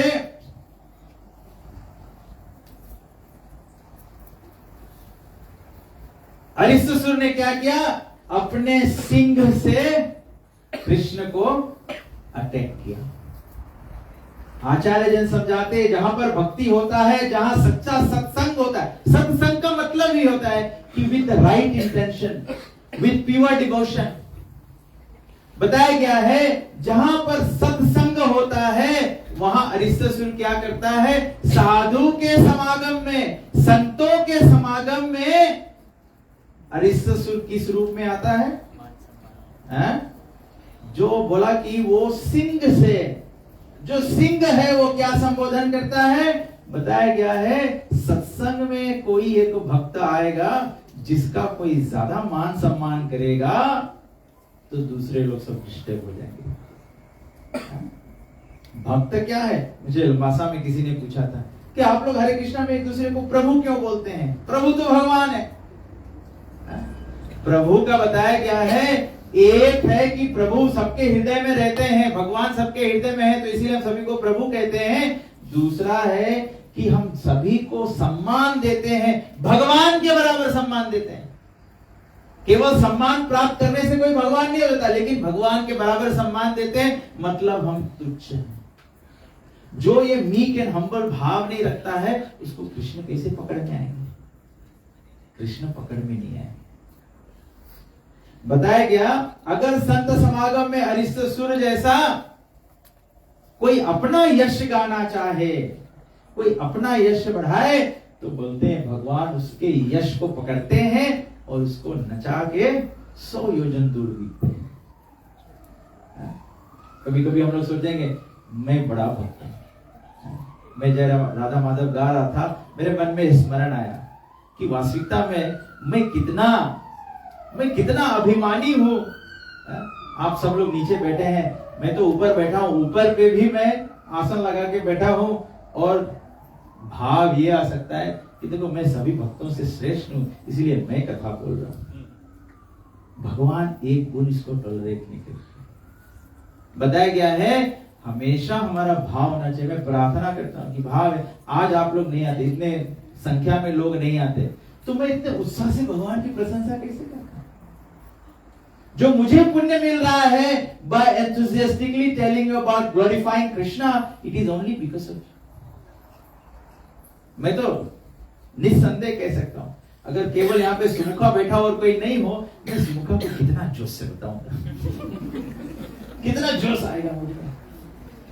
लेकिन जो उत्साह प्रस्तुत, जो भगवान देखेंगे कि जो मैं उत्साह से सेवा कर रहा हूं, ये कारण आप है।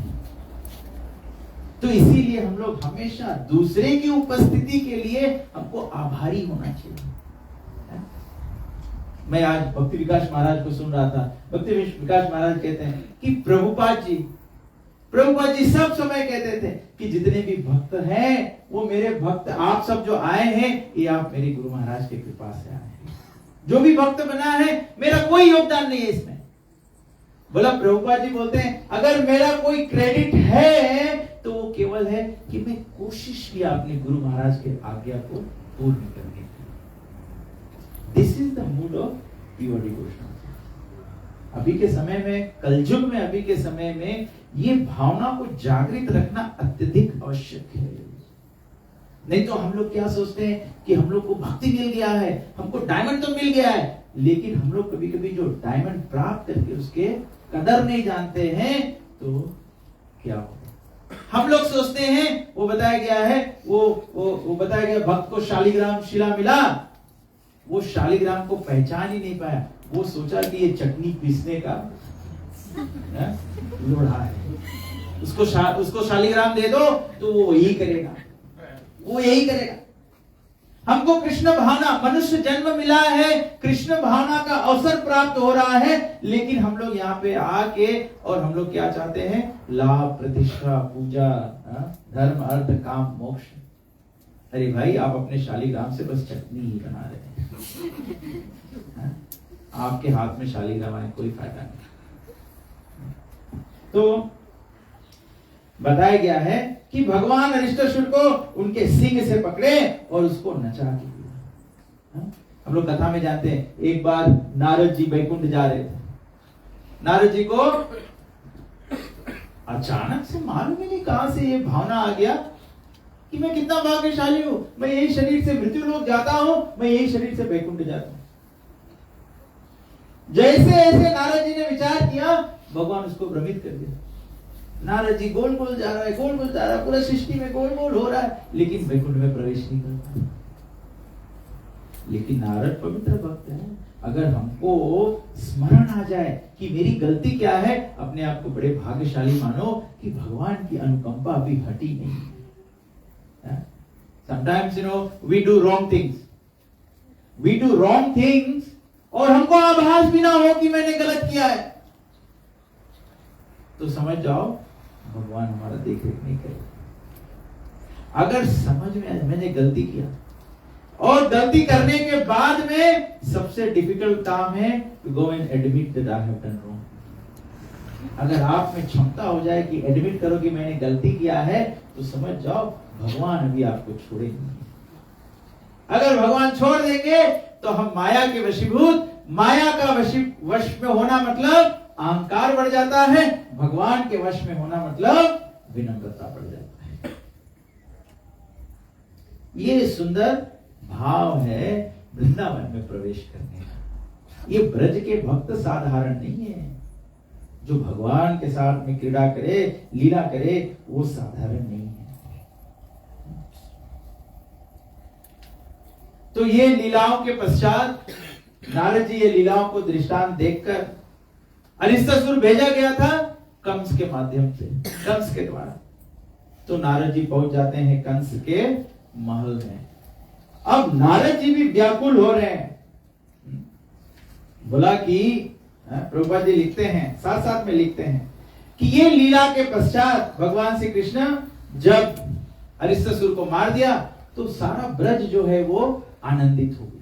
हमारे भक्ति जीवन में जब हम चैतन्य महाप्रभु प्रार्थना में बोले ना धनम ना जनम ना सुंदरीम कविताम व जगत ईश कामये मम जन्मनि जन्मनीश्वरे भवतात् भक्ति, ना धन न जन ना धनम न जनम ना सुंदरी, जब इसका परित्याग कर देंगे हम तब मम जन्मनि जन्मनीश्वर। तो प्रभुपाद जी समझाते हैं कि इस वस्तुओं को भगवान इसको निकाल कर फेंक देते हैं। भगवान का कृपा हो, भगवान इसको हमारे जीवन से निकाल देते हैं। और तो इसके पश्चात नारद जी तुरंत पहुंचे कंस के लिए। अभी अरिष्टासुर मारा गया तो कंस अभी खोल रहा है। तो अब नारद जी चाहते हैं कि भगवान का जो अधर्म है, हर एक भक्त का प्रयास होता है कि अधर्म को जल्दी से जल्दी छोड़ दे। इसलिए हम लोग भी प्रचार करते हैं। तो लोगों को हम लोग कहते हैं, आदमी बोले वो क्या कहावत है, जो कल करना सो आज, जो आज करना सो अभी, अभी अभी करना है हमको, भक्ति में अभी ही प्रगति करना है। प्रभुपाद जी बोला it can take just a moment to become Krishna conscious. ये केवल मन के अवस्था को ठीक करना है बस। हम लोग केवल सोच रहे हैं कि ये करने बिना नहीं चलेगा, वो होगा, ऐसा होगा, मैं नहीं करूंगा तो क्या होगा। सभी कुछ भगवान कर रहे हैं, सभी कुछ भगवान कर रहे हैं। मुझे लोकनाथ महाराज का एक स्टोरी याद आ गया।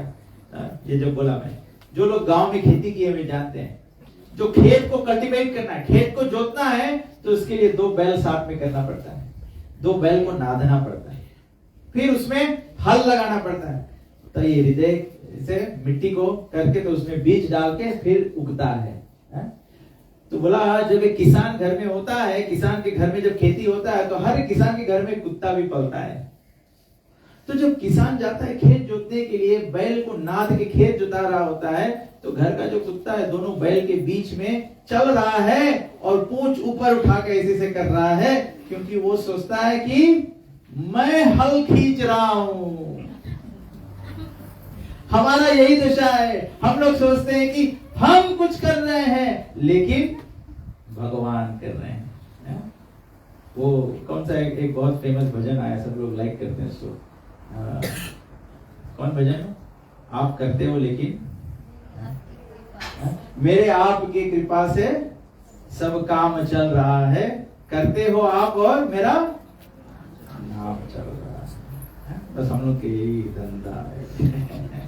हम लोग जो सोचते हैं, अभी हम लोग अपने जीवन में जो नौकरी चाकरी करते हैं, जो हमको प्राप्त होता है, धन प्राप्त होता है, उपलब्धि फल प्राप्त होता है, हम और आप सोचते हो कि मैं नौकरी पर जाता हूं तब मिलता है।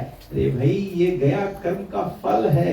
नौकरी पे नहीं भी जो जाता है उसके घर में भी खाना आता है। कभी कभी हम लोग देखते हैं जो नौकरी नहीं करता है वो अच्छा जीता है, जब नौकरी करता है वो बिल भरते भरते थक जाता है। भगवान के किए कराए से सब कुछ होता है। हम और आप जो अभी कर रहे हैं उससे कुछ नहीं होता है। हम और आप अभी कुछ कर सकते हैं तो केवल भगवान से प्रेम कर सकते हैं, भगवान की भक्ति कर सकते हैं। प्रेम को ही भक्ति कहा जाता है। तो बोला कि भगवान नारद जी पहुंचे कंस के पास और कंस को बताया कि कंस आपको एक बात पता नहीं है, आपके साथ में वसुदेव ने बहुत बड़ा धोखा किया है। बोले क्या किया?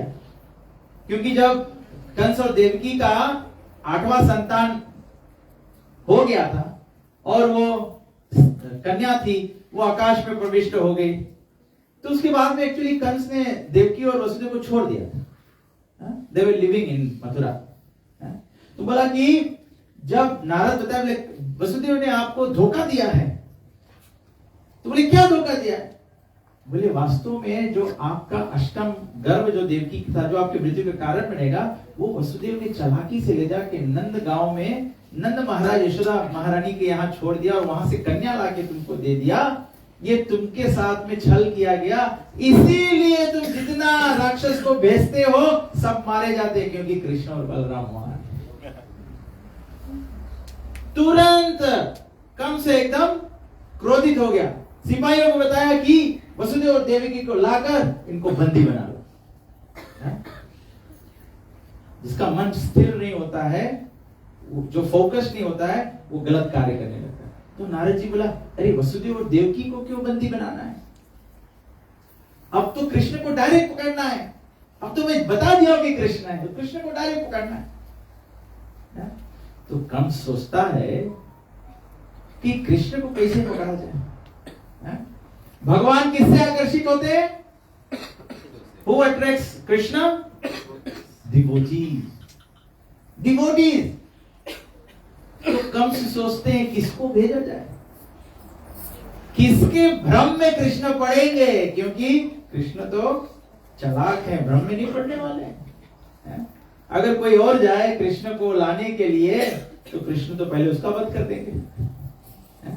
और यहाँ पे कंस मास्टर प्लान बनाया, कंस मास्टर प्लान बनाया कि कैसे कैसे कृष्ण को मारना है। तो पहले सोचा एक फेस्टिवल ऑर्गेनाइज करें। क्या फेस्टिवल ऑर्गेनाइज करें? रेसलिंग। प्रभुपाद जी कहते हैं ये आज की बात नहीं है, द्वापर युग में उस समय भी लोग रेसलिंग लाइक करते थे। तभी कहीं से कोई हाथापाई कर ले, आदमी सब खेल ले, क्योंकि रेसलिंग है ना, इंटरेस्ट है। तो बोला कि रेसलिंग मैच बता। तो ये प्लान बनाया कि कैसे you make everything nice, it's a festival, wrestling match, it's a exhibition of elephant, circus होगा। तो बोला कि इंटेंशन कुछ और है, लेकिन प्रदर्शन एंटरटेनमेंट का। आज हम लोग प्रभुपाद जी कहते समाज में देखे, कलयुग में क्या है? कलयुग में सब जगह धर्म की प्रस्तुति किस प्रकार से, प्रेजेंटेशन किस प्रकार से है? It's very nice, this is पुण्य, this is social, social work. मैं एक दिन चिंतन कर रहा था इस विषय में कि कितने लोग भक्ति का प्रचार प्रसार करते हैं, बहुत सुंदर तरह से शुरू होते हैं, लेकिन कैसे जाके ये बड़े बड़े प्रचारक, बड़े बड़े योगी, बड़े बड़े साधु लोग कैसे जाके मार्ग से भटक जाते हैं, क्योंकि वो पथ को पालन करते करते वो पवित्र भक्ति भूल कर फिर समाज सेवा आदि में लग जाते हैं। समाज सेवा आदि में लगने से जो पर्पस है वो अशुद्ध होने लगता है। एक संत आता है, वो पवित्र है, वो विख्यात कहां से होता है? उसका प्रचार शुरू से कहां से होता है? जब उसका खुद का भक्ति पवित्र होता है, उसकी खुद के भक्ति में सफलता होता है। ऐसा सफल संत पुरुष जब मैदान में उतरता है तो कई लोगों के जीवन को स्पर्श करने लगता है। वो स्पर्श करते करते फिर हम लोग देखते हैं, इसको सिद्धि कहते हैं, फिर वो व्यक्ति सिद्धि में लिप्त होने लगता है। समाज सेवा, जन सेवा जनार्दन सेवा नहीं है, मानव सेवा माधव सेवा नहीं है। माधव सेवा मानव सेवा है, जनार्दन सेवा जन सेवा है। तो मानव और जन को कैसे सेवा करना है? प्रभुपाद जी कहते उनके कृष्ण भावना मृत। इसीलिए केवल भारत से ही संत लोग आ जाए उसका मतलब नहीं कि कृष्ण मिलने वाला है। वो कृष्ण नहीं दे पाएंगे अगर उनका भक्ति का प्रचार शुरू हुआ। लेकिन अब क्या हो गया? अब केवल बड़ा बड़ा प्रोजेक्ट्स करना है और धन लक्ष्य बनने लगता है, क्योंकि बड़ा बड़ा प्रोजेक्ट करने में क्या लक्ष्य होगा? धन। भगवान कहते हैं कि जो दूषित धन है उनको नहीं चाहिए, तो ये गड़बड़ी होने लगता है। प्रभुपाद जी इतना प्रयास किया, प्रभुपाद जी इतना बड़ा संस्था बांध दिया, लेकिन कभी भी प्रभुपाद जी अपने शुद्ध पर्पस से नहीं हटे। प्रभुपाद जी रूप गोस्वामी के बताए हुए बात पर चल रहे थे। प्रभुपाद जी कह रहे हैं हमको सभी को शुद्ध भक्ति करना है, कृष्ण को प्राप्त करना है। अगर कोई धनवान व्यक्ति चल के आ जाए, भगवान की सेवा करना चाहता है, तो उससे हम लोग मंदिर बनवा देंगे। रूप गोस्वामी कहते हैं वो राधा दामोदर जी का मंदिर तो वृंदावन में, वो एक सॉल्ट मर्चेंट आके बनाया था। वो व्यापारी आया, उसका नौका आके जमुना में अटक गया, फिर वो आके रूप गोस्वामी जी को सभी कुछ मंदिर बनाने का, भगवान को मंदिर सेवा देने का उपयोग कर। तो प्रभुपाद जी बोला, भक्ति साहब ठाकुर बोलते हैं कि भक्तों को बचाने के लिए, भक्तों की सेवा करने के लिए अगर हमें मंदिर की एक एक ईंट तोड़कर बेचना पड़े तो हम लोग बेच देंगे, क्योंकि शुद्ध भक्ति के पर्पस से नहीं। We cannot afford to let go the people in exchange for worshipping Krishna. Krishna is only worshipped by people. Krishna is only present where devotees are present. Krishna वहीं आते हैं। जगन्नाथ जी को देखो, बिल्कुल प्लेन नहीं था, लेकिन जगन्नाथ जी यहाँ आकर पहले बैठ गए, क्योंकि भगवान कहते हैं मद भक्त गायंती तत्र तिष्ठामि नारद। जहाँ मेरे भक्तों का सत्संग होगा, भगवान उपस्थित होगा। चित्रकूट भई संतन की भीड़, तुलसीदास चंदन किसत, तिलक करत। भगवान वहां तिलक करते हैं, भगवान वहां पर तिलक किसके? विजय तिलक, विजय भवा। भगवान कहाँ हमको विजय भव करते हैं, भगवान कहाँ हमको सब सक्सेस देते हैं? When we are in the association of the Lord. तो कंस बोला कि किसको भेजेंगे, किसको भेजेंगे? जिस पर भगवान को विश्वास आ जाए। भगवान केवल अपने डिवोटीज को ट्रस्ट करते हैं, केवल अपने डिवोटीज को ट्रस्ट करते हैं। तो बताया गया कि कंस बुलाए अक्रूर। अक्रूर कौन थे? अक्रूर कंस के चचेरा भाई था। तो कृष्ण के भी अंकल थे, लेकिन मामा थे, कृष्ण के मामा थे। और वो बताए अक्रूर को कंस मस्का मारा। अक्रूर को बताया, बोले अक्रूर तुम मेरे लिए विष्णु समान हो और मैं तुम्हारे लिए इंद्र समान हूं। बोला जब जब इंद्र आपत्ति में पड़ता है, विष्णु उसकी सहयोगिता करता है। इसीलिए अक्रूर तुम मेरे लिए नारायण हो, तुम मेरे लिए विष्णु हो। मेरे ऊपर आपत्ति है कि मेरा मृत्यु होगा देवकी के अष्टम गर्भ से, लेकिन मुझे पता चला है कि गर्भ, देवकी का अष्टम गर्भ गोकुल में पल रहा है, नंद महाराज और यशोदा के घर पर, उसको वहां से लाना है। और फिर कब से अक्रूर को बताया कि मेरा प्लान है कि ऐसे सब प्रदर्शन करके और फिर कृष्ण को, जैसे ही कृष्ण मथुरा में प्रवेश करे उसको मरवाए। अगर वो नहीं मार पाए तो चाणूर मुष्टिक से मरवाए, वो नहीं मार पाए तो फिर कुबलय हाथी से मरवाए, और वो नहीं मार पाए तो फिर और मेरे दानव जो है मित्र हैं उनसे मरवाए। तो कोई प्रश्न कर सकता है, ये जानते हुए अक्रूर जब ऐसे सुना तो अक्रूर कंस को बोला कि तुम्हारा प्लेन अच्छा है, तुम्हारा प्लेन अच्छा है, लेकिन भगवान का प्लेन चलेगा।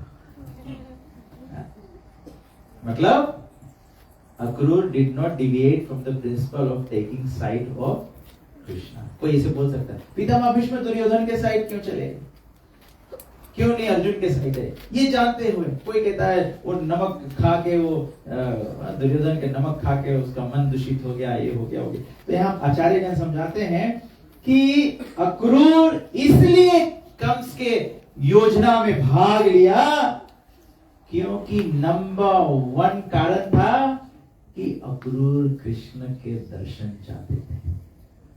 जब अगर ये सेवा स्वीकार कर ले तभी तो जाएंगे वृंदावन। अक्रूर क्या चाहता है? वृंदावन में प्रवेश। वृंदावन का प्रवेश सबसे प्रेमी प्रवेश है। पितामह भीष्म क्यों युद्ध में अर्जुन के विपरीत खड़े हो गए? क्योंकि पितामह भीष्म जानते थे अर्जुन के रथ तो कृष्ण हाकेंगे, और जब मैं इस ओर से युद्ध करूंगा तो मुझे कृष्ण का दर्शन प्राप्त होगा। मारीच भी क्यों रावण के प्लेन में फिट हो गए? क्योंकि मारीच सोचा रावण के हाथ से मरेंगे तो कोई लाभ नहीं, राम के हाथ से मरेंगे तो लाभ हो जाएगा। बताए हो क्या? सकेत धाम प्राप्त होगा, भगवान के इटर्नल धाम प्राप्त होगा। साथ साथ में इसलिए भाग लिया क्योंकि अक्रूर चाहते थे धर्म का स्थापना हो। डिवोटी सब समय चाहता है कि धर्म का स्थापना, और धर्म का स्थापना कैसे होगा? जब कंस मारा जाएगा। तो कंस सोच रहा है कि अक्रूर मेरे साथ हो रहा है कृष्ण को मरवाने के लिए, लेकिन अक्रूर सोच रहा है मैं इसके साइड हो जाऊं तो कृष्ण आए तो इसका खात्मा हो जाए, क्योंकि पूरा जो वंशज था वो पीड़ित था। देवकी वसुदेव को कारागार में डाल दिया, उग्रसेन को हटा के वो राजा बन गया, और जितने भी सब ये सब लोग क्यों उनके साथ साथ में जुटे थे? क्योंकि इतना बड़ा अत्याचारी से कोई रकम से बचा नहीं जा सकता। तो अंग्रेजी में कहते हैं ना, you can't beat them join them. तो इसीलिए अक्रूर उनके साथ में जुड़ गए, लेकिन उनका भक्ति का लॉयल्टी जो था कृष्ण के प्रति वो कभी कभी भक्त भी ऐसे अनुचित अवस्थाओं में आ जाता है, लेकिन उनका हृदय संपूर्ण भगवान में जुटा होता है, वो लॉयल्टी कभी टूटता नहीं। इसीलिए भक्त पर कोई भी आपत्ति आ जाए वो कृष्ण के अलावा कहीं जाने का। और अंत में बताया गया है कि इस कारण से बताते हुए अक्रूर राजी हो गए कि मैं जाऊंगा कृष्ण और बलराम को लाने। तो अक्रूर चाहते हैं, इसकी कथा जो हम कल आगे बढ़ेंगे कि अक्रूर जब जाते हैं वृंदावन तो कंस क्या कहते हैं या वृंदावन में क्या हो रहा है, इसका हम लोग चर्चा करते हैं। ठीक है। ग्रंथराज श्रीमद् भागवतम की श्रील प्रभुपाद की। किसी को कुछ कमेंट करना है, कुछ क्वेश्चन है तो आप बोल सकते। मुझे प्रयास था, मैं प्रयास कर रहा था कि मैं 6 पेज कथा आज बोलूं, लेकिन केवल 2 ही बोल पाया। एनी क्वेश्चन है? धर्म अर्थ काम मोक्ष की बात है, तो इसमें गलती क्या है? धर्म अर्थ काम मोक्ष में गलती क्या है? जैसे हमने बताया कि जीव का जो स्वभाव है वो है प्रेम का। धर्म अर्थ काम मोक्ष में जो सबसे उत्तम भगवत प्रेम है वो सम्मिलित है। व्यक्ति धर्म क्यों करता है? अर्थ प्राप्त करने के लिए। अर्थ से लाभ किसका होता है? We still look after oneself। धर्म अर्थ मिले, अर्थ से कामनाओं की पूर्ति हो। किसकी कामना है? हमारी कामना। और ये सब करते हुए हम लोग सोचते हैं कि let us enjoy our life as we want, and at the end of it all, Krishna should give us liberation। मैं अपने मनमानी करूंगा और अंत में मोक्ष मिलेगा। Is it right? तो ये मनमानी नहीं चलेगा।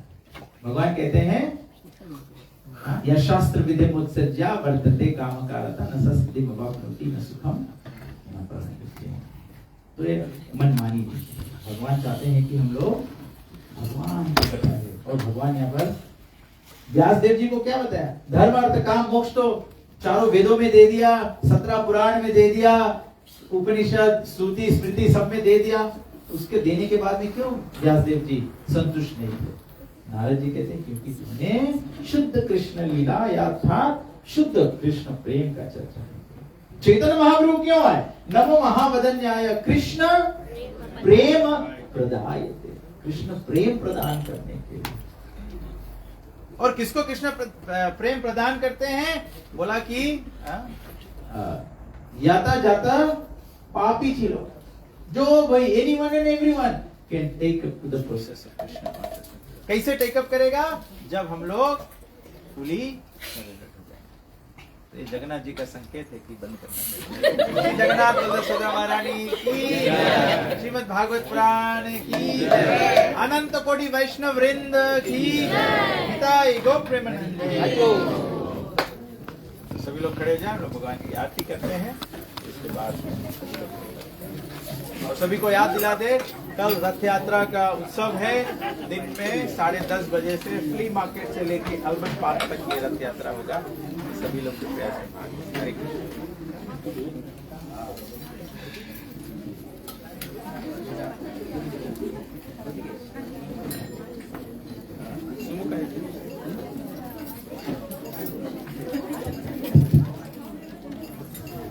जय जय जगन्नाथ, जय जगन्नाथ, जय जय बलदेव, जय सुभद्रा। जय जय जगन्नाथ,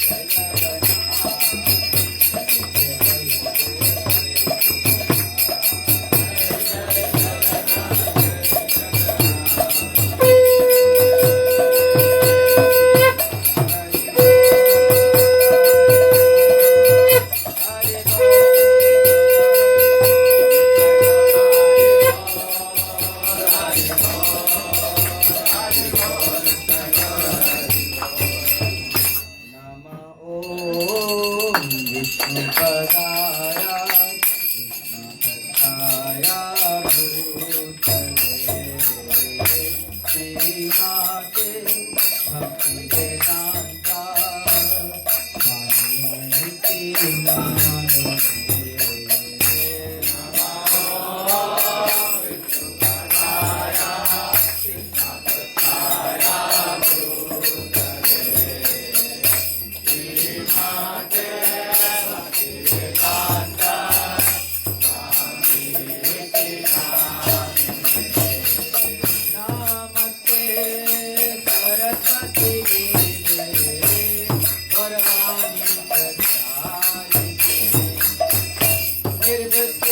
जय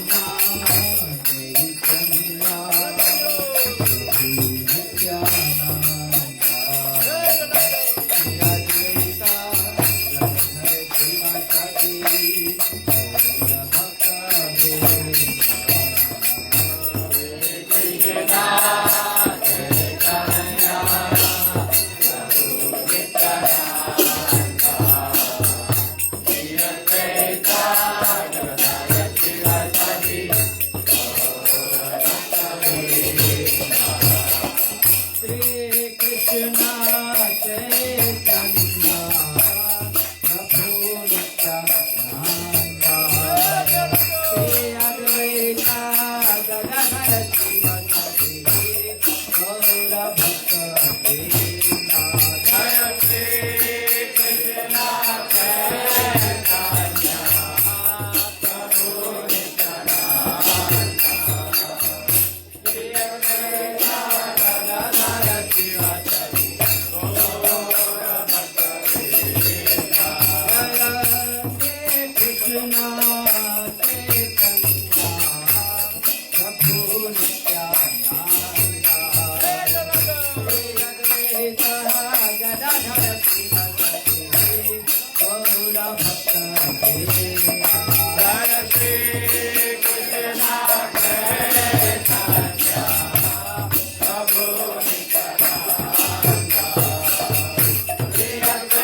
Hare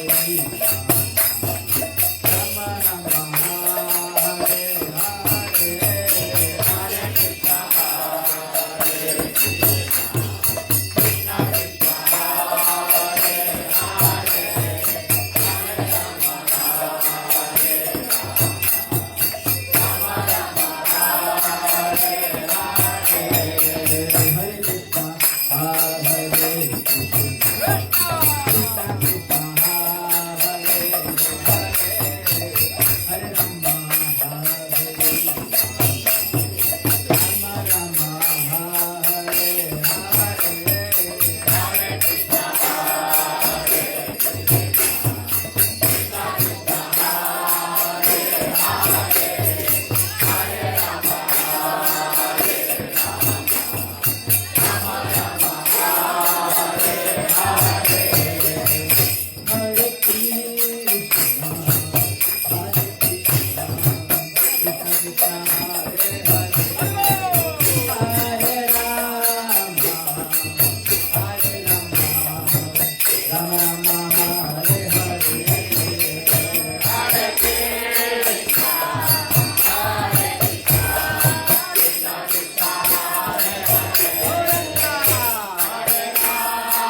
कृष्ण